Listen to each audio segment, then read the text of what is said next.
नमस्कार दोस्तों, स्वागत है आप सभी का नागेश भारद्वाज के ऑफिशियल यूट्यूब चैनल पर। अभी मैं आया हूँ, आप सभी जानते हैं कि मैं अभी बीपार्ट का ट्रेनिंग करने आया हूँ और मैं भी बेल्ट्रॉन का डाटा एंट्री ऑपरेटर ही हूँ। अभी मैं आया हूँ अपने कुछ मित्रों के कहें तो छात्रावास से वहीं पे, चूँकि बीपार्ट में बहुत सारे लड़के आए हैं ट्रेनिंग करने के लिए और ये जो लड़के हैं वह कार्यपालक सहायक और बेल्ट्रॉन के थ्रू डाटा एंट्री ऑपरेटर दोनों हैं। तो अभी चूंकि हम लोग बेल्ट्रॉन पर बात कर रहे हैं तो हमारे सामने जो आप अभी देख रहे हैं अतिथि के रूप में, ये बेल्ट्रॉन के थ्रू ही डाटा एंट्री ऑपरेटर हैं। और इनका परिचय की बात करें तो इनका परिचय मैं खुद इन्हीं से पूछूंगा, ये अपने ही जुबान से आपको बताएंगे। और अगर हम बेल्ट्रॉन के डाटा एंट्री ऑपरेटर हैं तो हम बात भी करेंगे बेल्ट्रॉन के डाटा एंट्री ऑपरेटर के बारे में ही।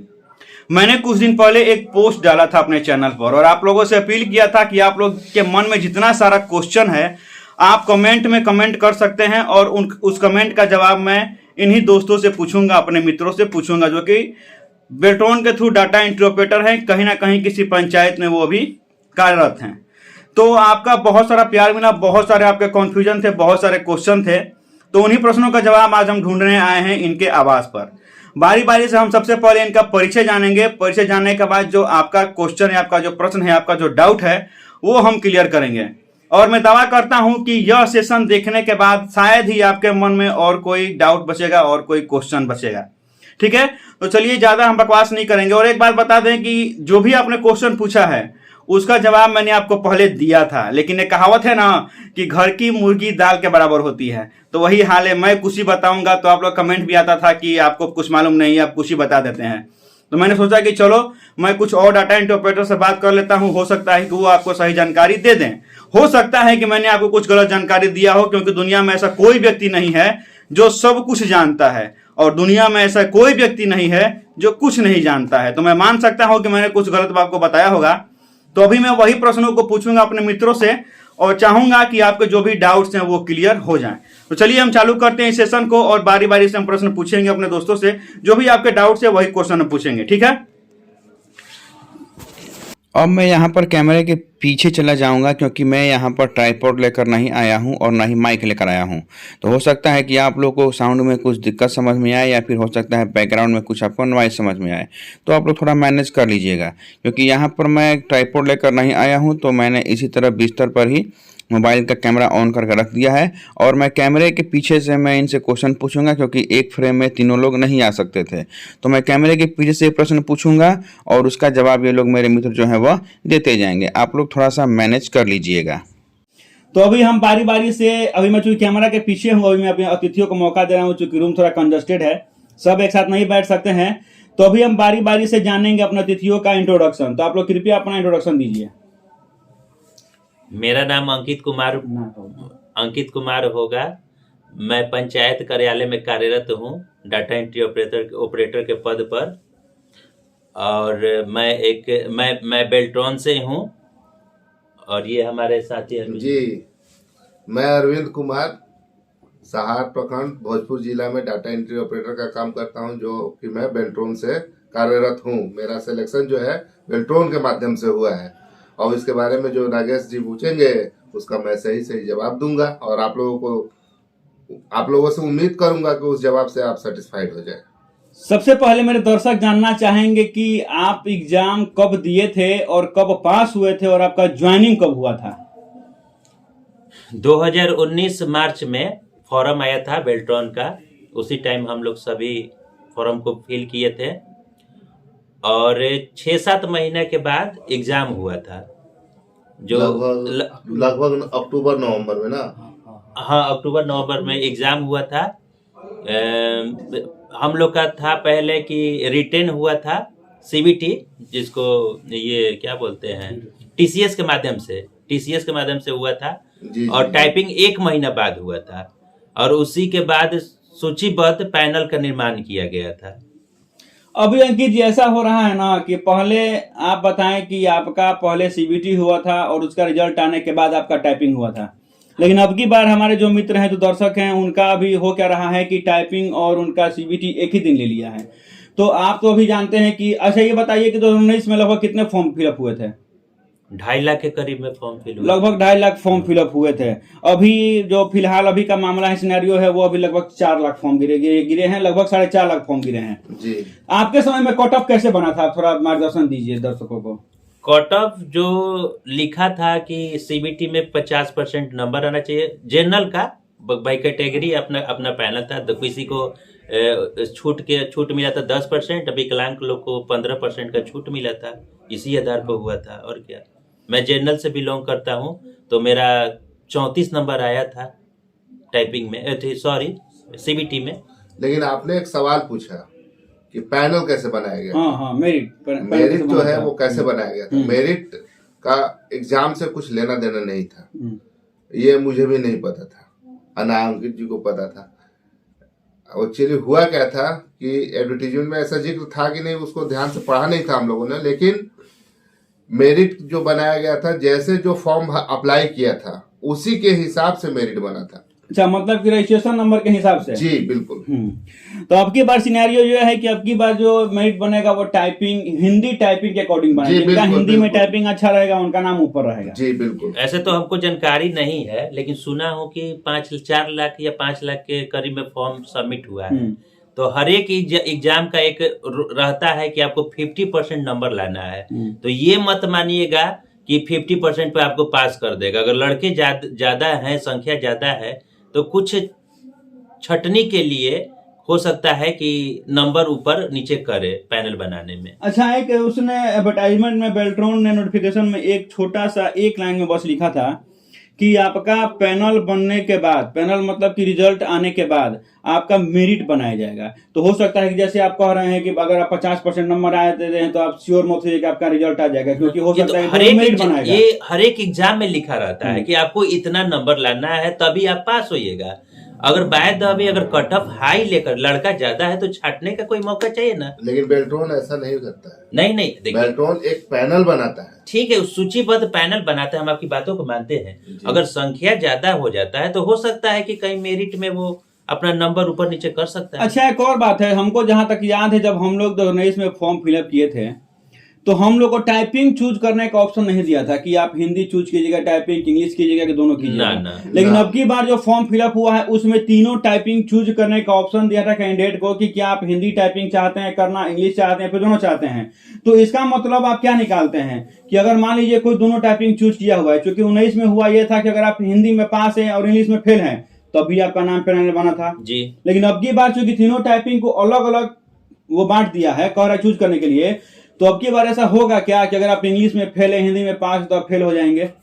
नहीं, देखिए ये यहाँ पर 3 ऑप्शन दिया है। देखिए हम बताते हैं, ये अच्छा चीज दिया है, हम लोग के समय नहीं दिया था। अब लग रहा था कभी हम इंग्लिश का तैयारी कर रहे थे तो कभी हिंदी का तैयारी कर रहे थे, लेकिन अब की बार इतना तो दे दिया है कि आपको मतलब कि हिंदी में आपको अगर करना है तो हिंदी में कीजिए, अगर इंग्लिश में करना है तो इंग्लिश में कीजिए। ये तो आपके लिए अच्छी बात है। हम लोग के समय में ये नहीं था, हम लोग दोनों तैयारी करने में उलझ गए थे कि कौन सा टाइपिंग हम अपना बनाए, इंग्लिश बनाए कि हिंदी बनाए। लेकिन ये आपके लिए बहुत अच्छा चीज दिया है। लेकिन ये तो बात आप ध्यान नहीं दे रहे हैं ना कि मेरिट तो बनाएगा हिंदी के नंबर के हिसाब से। अब ये हम देखिए, लेकिन अरविंद ये भी बात है कि उसने यहाँ पर फॉर्म फिलअप कर समय आखिर 3 ऑप्शन चूज करने के लिए दिया क्यों? अगर उसको चाहिए होता केवल हिंदी पर मेरिट बनाने के लिए तो केवल एक ही ऑप्शन था कि आप हिंदी टाइपिंग लाइए, तो उसने तीनों ऑप्शन अलग दिया है। इंग्लिश आपको अगर ठीक है तो आप केवल इंग्लिश चूज कीजिए, आपका केवल हिंदी ठीक है तो आप नहीं चूज कीजिए, आपका दोनों अगर अच्छा है तो आप दोनों चूज करेंगे। और बाय द वे अगर आपका दोनों चूज किए हुए हैं और हिंदी आपका पास हो गए या फिर इंग्लिश पास हो गए, हिंदी फेल हो गए, तो क्या आपका रिजल्ट बनना चाहिए? तो मतलब दोनों फेल कर गए तो नहीं, किसी एक में फेल हो गए ना, एकदम रिजल्ट बनेगा, एकदम बनेगा। हाँ बनेगा, रिजल्ट बनेगा, क्योंकि उसका तो पहले बनेगा, उसको तो कुछ तो आता है उसके बारे में ना। अब इंग्लिश हम सिर्फ किए हैं तो जाहिर सी बात है कि हम मेरिट बनने में मेरा पीछे रह जाएंगे, और हिंदी सिर्फ भरे तो थोड़ा सा, अगर मान लीजिए कि हम इंग्लिश में पास हो जाते हैं और हिंदी में हमको 20 ही नंबर चाहे 15 नंबर आता है, तो जाहिर सी बात है कि लड़का को आता है, अच्छी बात है ये। चलिए अब हम थोड़ा कमेंट लेते हैं, अपने जो भी हमारे दर्शक हैं उनका कमेंट लेते हैं। एक है हमारे दर्शक जिनका नाम है राइटर स्मार्ट कृष्णा, ये पूछते हैं कि सर मेरा एक क्वेश्चन है आपसे, हमें कोई बंदा बोल रहा है 2.5 लाख में सेटिंग करवा देंगे और ये भी बोल रहा है ज्वाइनिंग के बाद पैसा लेंगे, और पहले ओरिजिनल डॉक्यूमेंट मांग रहा है, मैट्रिक और इंटर का अंक प्रमाण पत्र और दोनों का मूल। सर आपसे रिक्वेस्ट है, क्या ऐसा हो सकता है, प्लीज हमें बताइए। क्या ऐसा हो सकता है अरविंद जी या फिर अंकित जी की आप 2.5 लाख रुपए देकर और बेल्ट्रॉन का जॉब ले, क्या आपने ही पैसा दिया था क्या किसी को? ना ये तो देखिए, हम मतलब कि बच्चों लोग से अनुरोध करना चाहेंगे कि इस पर ध्यान ना दें। पैसा से कोई नौकरी नहीं हो सकता है, बस आपको मेहनत करना, मेहनत पर विश्वास रखिए, आपको नौकरी हो जाएगा। पैसे पे मत भरोसा करिए। तो अरविंद जी थोड़ा बताइए, आप क्या कहना चाहेंगे, क्या होता है क्या आपने कुछ पैसा दिया था क्या किसी को अपने जॉब के लिए? देखिए, बात तो हम भी सुने थे कि 2 लाख दे दीजिए, 3 लाख दे दीजिए, आपका नौकरी लगवा देंगे। अब कुछ लोग जो दे करके आज भी फंसा हुआ है, और हम 1 रुपया नहीं दिए। अब मेरा रिजल्ट आया, अब पैनल में मेरा नाम था, आज हम देखिए सहार ब्लॉक में नौकरी भी कर रहे हैं। यानी हम ये कह सकते हैं कि पैसे वही लोग देंगे जिनको अपने पे भरोसा नहीं है कि वो एग्जाम निकाल सकते हैं। जिनको कुछ नहीं आता है वो तो पैसा अगर देना चाहें तो अपना दे सकते हैं या कुछ भी कर सकते हैं, वो अलग की बात है, आपके ऊपर है। लेकिन जहां तक हम जानते हैं, जितने हमारे मित्र हैं, कोई 1 पैसा नहीं दिया है और सब जॉब कर रहे हैं। मेरे सामने बैठे हुए हैं जो बंदे, वो भी 1 रुपया नहीं दिए हैं। चलिए अगला क्वेश्चन उठाते हैं। एक है स्टूडेंट्स मस्ती, ये पूछे सर बेल्ट्रॉन में जॉब के बाद रहने के लिए रूम देता है क्या, और उसका कोई ड्रेस कोड भी होता है क्या? देखिए, रूम देना और नहीं देना ये आपके विभाग पे डिपेंड करता है कि आपको कौन सा विभाग मिला है। अगर आपका विभाग मिल गया है, जैसे कि कोई अच्छा विभाग मिल गया है जिसमें आवासन का व्यवस्था है, तो उसमें आपको रूम मिलेगा। अगर आवासन का व्यवस्था नहीं है तो उसमें आपको कोई रूम जैसे नहीं हो मिलेगा। गया बीपार्ट, जैसे जो कि मतलब कि सालों खुला रहता है। अगर इसमें आपका जॉब हो गया तो आप सालों इसी में रहिए ना, सालों रहिए, फ्री में खाना खाइए, पीना रहना सोना सब है। मात्र साल में 3 दिन छुट्टी है इसका, 15 अगस्त, 26 जनवरी और 2 अक्टूबर बस। एक अरुण कुमार जी पूछ रहे हैं कि हिंदी और इंग्लिश का कम से कम कितना टाइपिंग स्पीड रहेगा तो उनका नाम पैनल में आ जाएगा और उनका ज्वाइनिंग पहले हो जाएगा। आपको क्या लगता है कि कितना स्पीड अगर बच्चे ला देते हैं हिंदी और इंग्लिश टाइपिंग में तो उनका ज्वाइनिंग पहले हो सकता है? कितना पे वो सेफ समझे अपने आप को? सेफ तो समझे, हमको लगता है कि आजकल टाइपिंग जो है क्वालिफाई नेचर में रह रहा है। कोई भी टाइपिंग आप कितना भी बड़े पोस्ट पर चल जाइए, वो क्वालिफाई नेचर है और आपके वो नोटिफिकेशन में दिया है। अगर वो कैटेगरी आप पार करते हैं तो आप रिजल्ट में आ गए। जी बिल्कुल सही। एक टू बैड वाला ब्लॉगर पूछ रहे हैं कि भैया 2024 में जो ज्वाइनिंग होगा वो संविदा पर होगा या आउटसोर्सिंग पर होगा? ये संविदा और आउटसोर्सिंग का मामला जो है, ये थोड़ा समझाइए कि संविदा और आउटसोर्सिंग में अंतर क्या है। पहले आप ये समझाइए हमारे दर्शकों को, उसके बाद बताइएगा कि जो बेल्ट्रॉन का जो अभ्यर्थी होंगे वो आउटसोर्स पे ही बहाली हों या फिर संविदा पे होंगे। क्योंकि कुछ दिन पहले एक लेटर आया था सामान्य प्रशासन विभाग के द्वारा, जिसमें यह कहा गया था कि अब जो भी ऑपरेटर काम कर रहे हैं जिस विभाग में, पहले उस पद पर उनका सृजन होगा, सृजन करने के बाद वहां पे एग्जाम होगा ताकि उनको फिर हम संविदा पे रख सकें और उसके बाद फिर उनको परमानेंट करने के लिए फिर बाद में एग्जाम हो सकता है। तो पहले आप क्लियर कीजिए कि ये संविदा और आउटसोर्स होता क्या है, दोनों में अंतर क्या है? देखिए, बोलिए।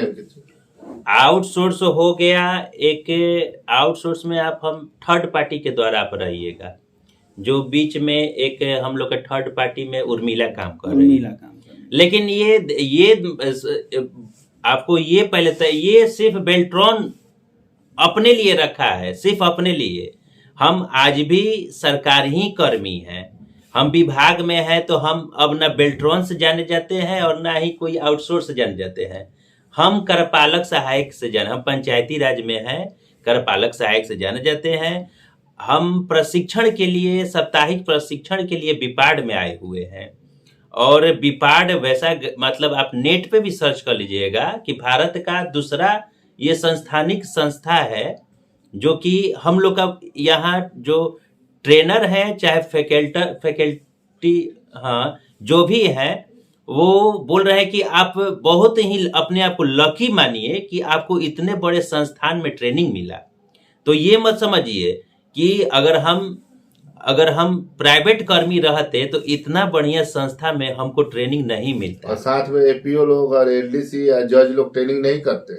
साथ में हम लोग कर रहे हैं। हम लोग एक सरकारी कर्मी है और सरकार का हम लोग काम कर रहे हैं। यहाँ बोला जाता है कि आप भविष्य हैं, आप लोग जो बिहार के भविष्य हैं और अपने आप को आप अगर आप रिजल्ट निकालते हैं तो आप अपने आप को 100% सुरक्षित मानिए।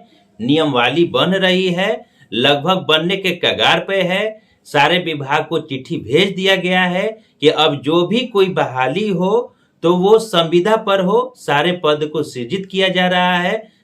ये अगर आप टेलीग्राम यूज करते हैं, चाहे नागेश जी का चैनल फॉलो करते हैं, तो ये लेटर इनके माध्यम से ले सकते हैं। लास्ट में लिख भी दिया है, अगर कोई भी अगर अधियाचना अगर आप कार्यालय को दे रहे हैं तो वो संविदा पे ही करें, संविदा पे ही बहाली होगी। संविदा ये संविदा फविदा कुछ नहीं है, बस आप काम करिए। आप सरकार के ही कर्मी हैं, आपका भविष्य उज्जवल है और भगवान करे कि आप लोग बहुत आगे बढ़े।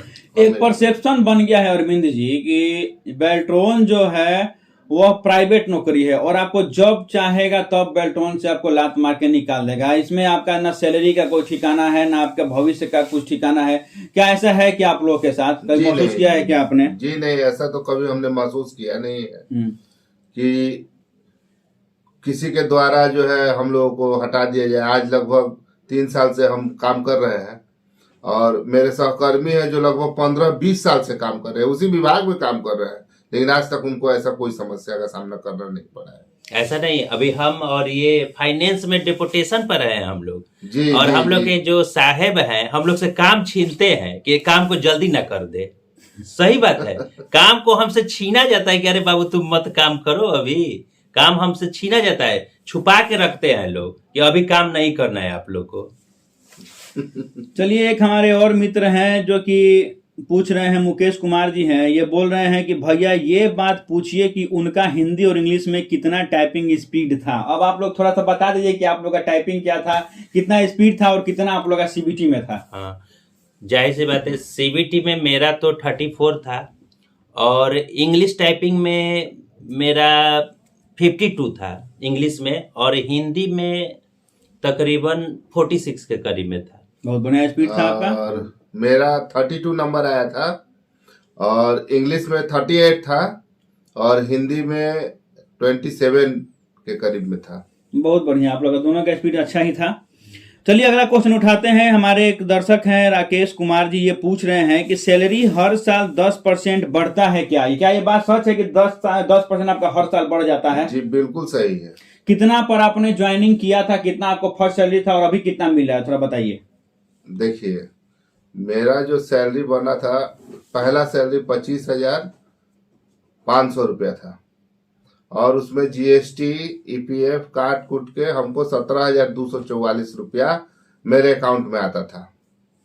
ठीक है, और अगले साल 1 साल के बाद वो सैलरी जो है 18,900 के लगभग 18,900 के लगभग वो सैलरी मुझे अभी मिलता है। और अभी जनवरी आने वाला है, ये आंकड़ा जो अभी 21,000 के करीब में हो जाएगा। आप तो हमसे साल भर सीनियर हैं, आप ही क्यों नहीं बताते? हम तो बताएं, इन लोगों को कई बार बताएं कि तो पहले ही बताएं कि घर की मुर्गी दार बराबर होती है, तो सोचे कि आप लोगों और ये जो हम सैलरी की बात कर रहे हैं इन हैंड, मतलब कि पीएफ कटने के बाद जो साल भर में लगभग 50 से 60,000 रुपया आपका अलग से सेव हो रहा है, उस पैसे को ध्यान नहीं देना है। ये जो है आपके इन हैंड आपके अकाउंट में आ रहा है। मेडिकल का भी सुविधा दिया है, ईएसआई कार्ड बनता है। ईएसआई कार्ड बनता है। चलिए एक और क्वेश्चन है, पूछ रहे हैं कि कौन से विभाग में ज्वाइनिंग होता है? क्या ऐसा होता है क्या कि आपका जितना ज्यादा नंबर होगा आपको उतना अच्छा विभाग मिलता है? क्या ऐसा है क्या कुछ? ये आपके किस्मत पे डिपेंड करता है। अच्छा। किस्मत कि आपका जब पैनल में नाम आए, सबसे ऊपर में आप पैनल में हो और किस विभाग से अधियाचना है, उसी पे डिपेंड करता है कि आपका जो किस विभाग में आपका सिलेक्शन हो रहा है। 100% रोस्टर का पालन करना है। 100% ये नहीं ना होगा कि जनरल को एक ही बार 50 को भेज दिए, नहीं। एसटी को 50, ओबीसी को नहीं नहीं, जनरल को 2 को भेजेंगे तो 1 एससी को मतलब कि भेजेंगे। आप अपने कैटेगरी में कितने ऊपर हैं वो डिपेंड वो करेगा। जी बिल्कुल, आप अपने कैटेगरी में कितने ऊपर। चलिए अंकित जी, एक और क्वेश्चन बताइए। पूछ रहे हैं कि रिजल्ट आने के कितने दिन बाद ज्वाइनिंग होता है? रिजल्ट आ गया तो उसे कितने दिन बाद लगभग ज्वाइनिंग चालू हो जाता है? देखिए, हम लोग के समय में तो कोरोना काल था, इसलिए समय लग गया, अंदाजा तो नहीं बता सकते। कोरोना काल के समय हम लोग का पास किए 20 में और ज्वाइनिंग हुआ मेरा 22 में, तो अंतराल कितना रहा? 2 साल का।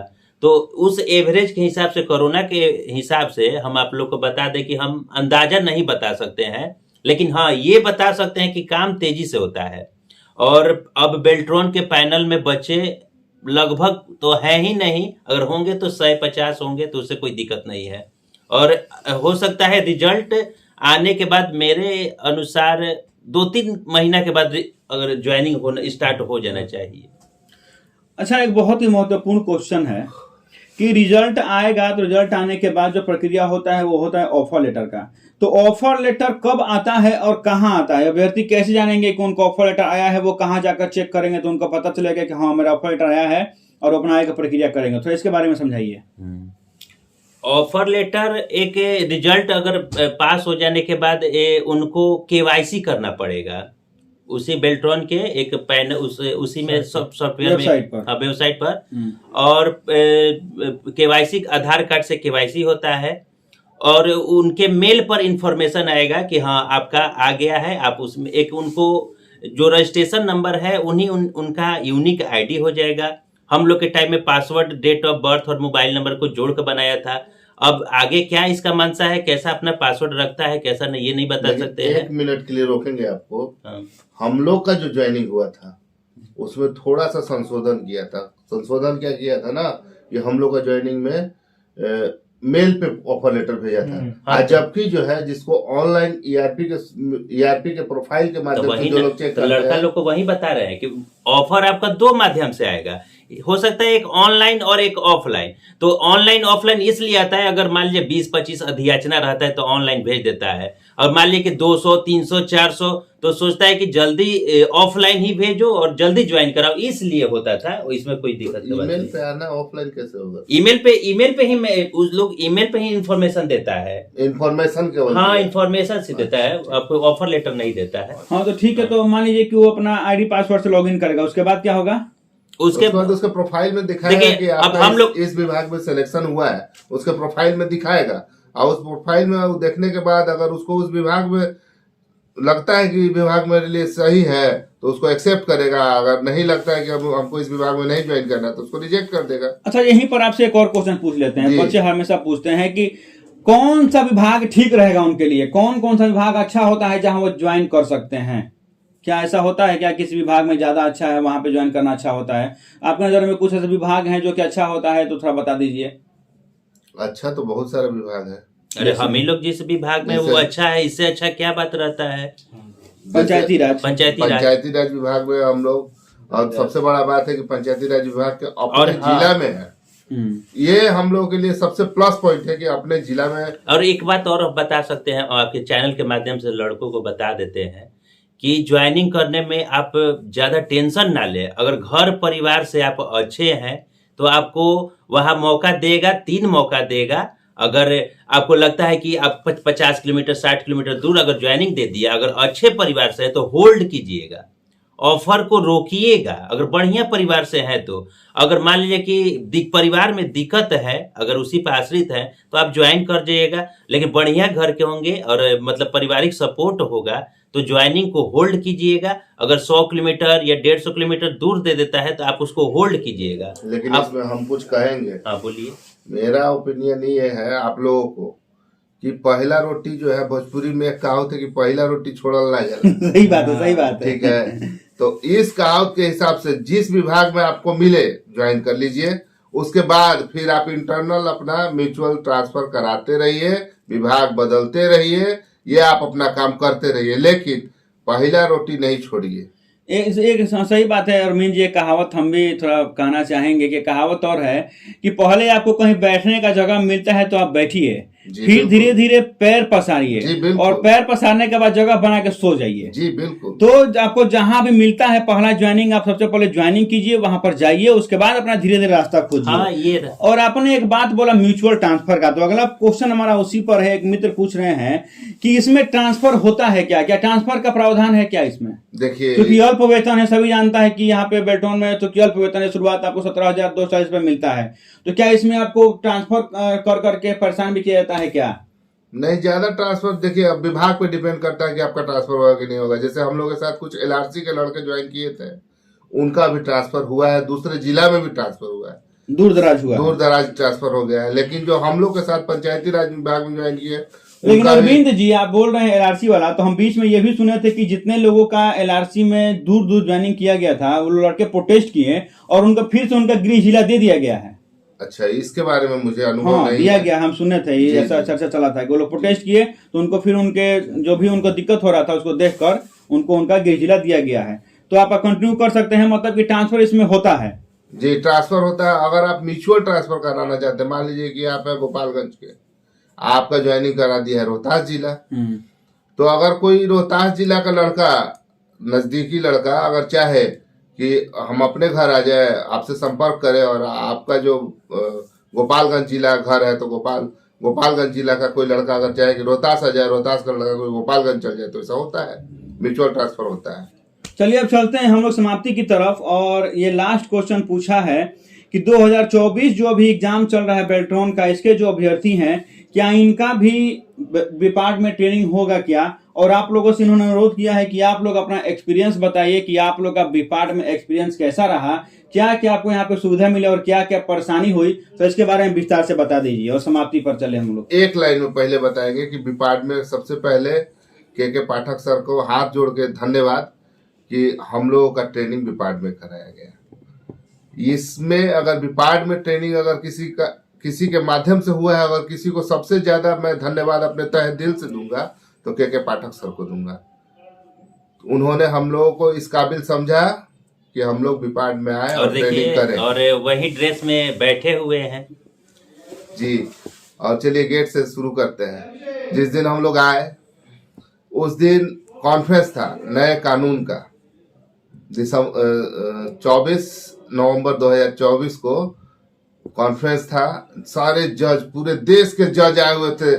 जब लाल बत्ती और नेम प्लेट हम लोगों ने पढ़ा तो हम लोग सोचे अरे भाई कहाँ आ गया ये तो हम एकदम हैरान रह गए थे कि अरे यार इस गेट के अंदर हम लोगों को घुसने दे ना देखिए आए थे वहाँ अंदर आए थे, बोले थे उसके लिए वो क्षमा भी मांगे थे। हाँ, वो तो बात का बात है, लेकिन हमारे अपना गेट को हम भी तो अतिथि आए हैं यहाँ पे। एक मिनट, लेकिन उसको हम गेट का अनुभव अपना एक्सपीरियंस हम शेयर कर रहे हैं कि हमको लगा कि अरे यार हम कहाँ आ गए। हमको इतना खुशी मिला, तुरंत मोबाइल निकाले, 4-5 को सेल्फी लेकर के और उसको व्हाट्सएप स्टेटस पे डाले कि देख लो भाई यहीं पर हम लोग का ट्रेनिंग होने वाला है। और ये आज हमको लगता है कि हम लोग को ट्रेनिंग भी सर्टिफिकेट फाइनली आज प्रोवाइड कर ही दिया गया। थोड़ा सा एक लाइन बोल लेने दीजिए, बोलिए अपने मेरी भावनाओं को बता लेने दीजिए लोगों को। बस उसके बाद हम लोगों का लाइन लगा, चूंकि संख्या हम लोग का 400 था तो लाइन लगा। लाइन के हिसाब से धीरे धीरे हम लोग गेट के अंदर गए। गेट के अंदर जाने के बाद जो है रजिस्टर पे अपना एंट्री किए। एंट्री होने के बाद फिर हॉस्टल अलॉट हुआ। उसमें लगभग 2 से 3 घंटा का समय हम लोग का चला गया। लेकिन जैसे हम लोग हॉस्टल अलॉट हुआ, एक दरी मिला योगा करने के लिए। योगा करने के लिए जब दरी मिला तो दरी लेकर के जब अपने रूम में आए और रूम का दरवाजा जब खोले तो लगा कि अरे यार कहाँ आ गया। एकदम देखिए उसी रूम में है, देखिए आप लोग देख रहे होंगे वेल मेंटेन। हम लोग को मच्छरदानी भी मिला है, पर्दा भी देख लीजिए, क्वालिटी देख लीजिए, पुट्टी मारा हुआ, पूरा एसी लगाया हुआ। उधर कैमरा करिए सर, दिखाइए एसी वहाँ है, देखिए। ये आप लोग को रूम का थोड़ा नजारा दिखा देते हैं हम। यहाँ पे आप देख सकते हैं सब एसी वगैरह सब कुछ लगा है, पंखा वगैरह सब कुछ लगा है। और यहाँ पे मतलब जब बाहर आप जाइएगा रूम के बाहर, ये देखिए अलमीरा यहाँ पर सारा कम्बोर्ड यहाँ पे है कि आप जो भी चाहे वो लगा सकते हैं। और रूम देख सकते हैं आप पूरा एकदम चाय बनाने के लिए। देखिए आप एकदम ये इलेक्ट्रिक यहाँ पर केतली रखा हुआ है, तुरंत पानी डालिए, चाय बनाइए, तुरंत लाइन पे लगाइए, गर्म हो जाएगा सब कुछ। मतलब फैसिलिटी बहुत सारा है यहाँ पे। और बाहर जाइएगा तो बाहर भी कंप्यूटर सब रखा हुआ है ताकि आप ऑनलाइन अपना काम कर सकें। जी, उसके बाद अब सुबह का बताते हैं। उसके बाद हम लोग गए, आराम से खाना वाना खाया, खाना होने के बाद हम लोग को सो गए। सोने के बाद एक टाइम टेबल मिला और रूटीन मिला। सबसे बड़ा चीज है विपाट के अंदर अनुशासन। आपको फील होगा कि हम लोग ट्रेनिंग कर रहे हैं। ट्रेनिंग मतलब ट्रेनिंग, आपको सिखाया जाएगा यहाँ पे अनुशासन। तो सबसे पहले हम लोग को सुबह में 5:30 बजे एकदम सुबह में ग्राउंड पे, पीटी ग्राउंड होता है, पीटी ग्राउंड में तैयार होकर के 5:30 का समय है, लेकिन 5:20 तक हम लोग को पहुंच जाना है। किसी भी तरह से पहुंच जाना है। पहला दिन कुछ लड़के लेट से हुए, तो पहला दिन था, कोई 5:35 में पहुंचा, कोई 5:40 में पहुंचा, उनको कुछ नहीं बोला गया। उसके बाद हम लोगों का पीटी हुआ। पीटी होने के बाद हम लोग आए अपने रूम पे, और जैसे कि हम लोग को शेड्यूल मिल चुका था कि आप लोग को अब करना क्या है, तो 7:30 से 8:30 का टाइम हम लोग को लंच का, ब्रेकफास्ट का टाइम है। तो हम लोग वहां से छूटे हैं कितना बजे? 6:30 बजे। ग्राउंड से हम लोग 6:30 बजे चले हैं, और वहां से लगभग 700 मीटर की दूरी पे हम लोग का हॉस्टल है। वहां उस बीच में हम लोग हॉस्टल में आए, कपड़ा धोए, नहाए धोआए, उसके बाद मुंह धोए, उसके बाद तुरंत तेजी में जाना है आपको लंच ब्रेकफास्ट करने के लिए। मेस में जाइए, ब्रेकफास्ट कीजिए। अभी तो शुरू हुआ है, इसलिए आपको यहाँ पे तीन जो है खाना खाने के लिए व्यवस्था है। क्या उसको कहते हैं? मेस है। 3 मेस है जहाँ पे आप खाना खा सकते हैं। तो हम लोग को जो है निर्जला मेस अलॉट हुआ। आज नहीं पता था हम लोग को, लेकिन किस्मत कहते हैं ना, हम लोग निर्जला मेस में शुरू दिन से ही निर्जला मेस में ही गए थे। क्या निर्जला मेस में गए, वहां पर ब्रेकफास्ट लेकर के, और वहीं से चल गए हम लोग क्लासरूम में। अब क्लासरूम में तो उत्सुकता था भाई कि पहला दिन था, कैसा क्या होगा। और जा करके एकदम पहला दिन तो खूब एंजॉय किए। 11:15 में, 12:15 में, 11:15 में कब होता है ब्रेकफास्ट? तो टी ब्रेक कब होता है? 11:15 में टी ब्रेक हुआ। टी ब्रेक में मस्त वाला सैंडविच दिया लोग खाने के लिए, और 1 कप चाय। सैंडविच और चाय पीने के बाद जो है मजा आ गया। उसके बाद फिर अब क्लास हुआ। क्लास में कुछ नहीं, आपको जो आप जो काम करते हैं, देखिए थोड़ा सा सीक्रेट भी रखना चाहिए कि बच्चा लोग बच्चा जब आए वहाँ पे, यहाँ पे आए तो अपना मौज कर सके। थोड़ा सीक्रेट भी रहने दे, सारा एक्सपीरियंस शेयर कर दे, फिर तो मजा ही नहीं आएगा। लास्ट का एक बात बता दे, एक बात आपको बता दे रहे हैं, एंजॉय करिएगा, लेकिन भाई चिंगारी ट्रेनिंग याद रखिएगा। चिंगारी ट्रेनिंग से बच के गलती नहीं करना है। अगर गलती करते पकड़े गए तो यहाँ एक ट्रेनिंग होता है चिंगारी ट्रेनिंग, उसका तो भाई नाम मत लीजिए, आइएगा तो समझ जाइएगा। यानी कि अब थोड़ा बता दीजिए कि क्या इन लोगों का भी ट्रेनिंग होगा क्या ऐसा? जी, और होगा तो कब होगा? ज्वाइनिंग करने के पहले होगा कि ज्वाइनिंग करने के बाद होगा? ज्वाइनिंग होने के बाद होगा। और ज्वाइनिंग होने के बाद हम लोग, मेरा जैसा एक्सपीरियंस है कि ज्वाइनिंग कीजिएगा, उसके बाद पहले ट्रेनिंग कराएगा, उसके बाद आप लोग आपको विभाग में भेजेगा, तो विभाग का पायलट होगा जी। तो चलिए दोस्तों, यहाँ पे अपना हम सेशन को समाप्त करते हैं। आशा करते हैं कि आपको जो भी हमारे इन मित्रों ने जवाब दिया होगा, आपको से संतुष्ट होंगे। अगर नहीं है तो फिर से कमेंट बॉक्स में कमेंट कीजिएगा। आपके सारे डाउट्स को क्लियर करने के लिए हम फिर से अपने मित्रों से अनुरोध करेंगे कि वो फिर से आपको थोड़ा और डिटेल में समझा दे। बाकी आप लोग मस्त रहिए। भगवान से आशा करेंगे कि आप सभी का रिजल्ट आ जाए, आपका बेरोजगारी दूर हो, आप अपने सारे परिवार का जो भी आप भरण पोषण अच्छे से कर सकें, और आपके घर में खुशहाली आए। मिलेंगे अगले अंक में, तब तक के लिए धन्यवाद।